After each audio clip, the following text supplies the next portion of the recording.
so let's go. We're on chapter 1, right? And non-kosher foods. And just to remind what we said last time, so let me maybe read this piece, because it's like it's in a special like gray box, very important, and for people who follow us, it's page 58. Okay, so it says some may take rabbinic prohibition lightly.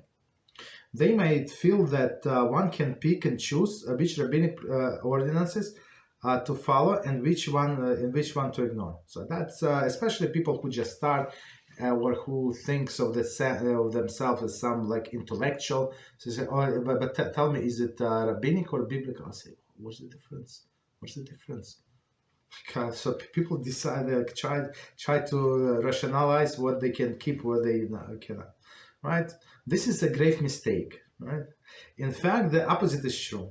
We find that Chazal were often stricter with regard to the rabbinic ordinances than the Torah laws. So that's right, because why? The simple explanation that rabbis build the fences, and if you say that fences is nothing, so you have to be stopped right there, right? The Talmud says, in Brachas 4b, and we have to look up the source, of course.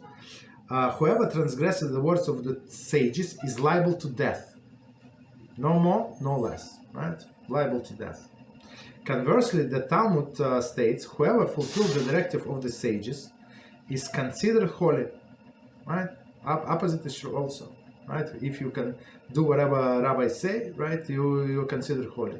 Rabbi Yonah explained that one who transgresses the Torah law does so because he was overwhelmed with the Eitz Hara. Okay, Torah law.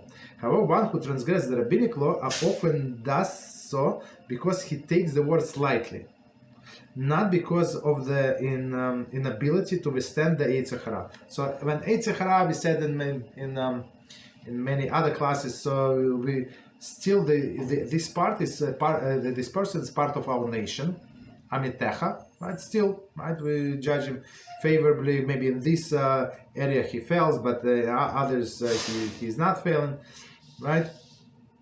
But because he succumbed to the temptation of Eitz Hara. But here like there is no temptation. So when one transgresses rabbinical laws, it's because he said it's not important, or I know better. So people try to decide. Some person asked me like a question. I'm not from this group, so he asked me like such a question. So I asked him like, ask me like final question. I understand he tried to ask me about like some intermediate questions, and based I figured, right, based on my answer he would derive Halachah instead of asking straightforward question.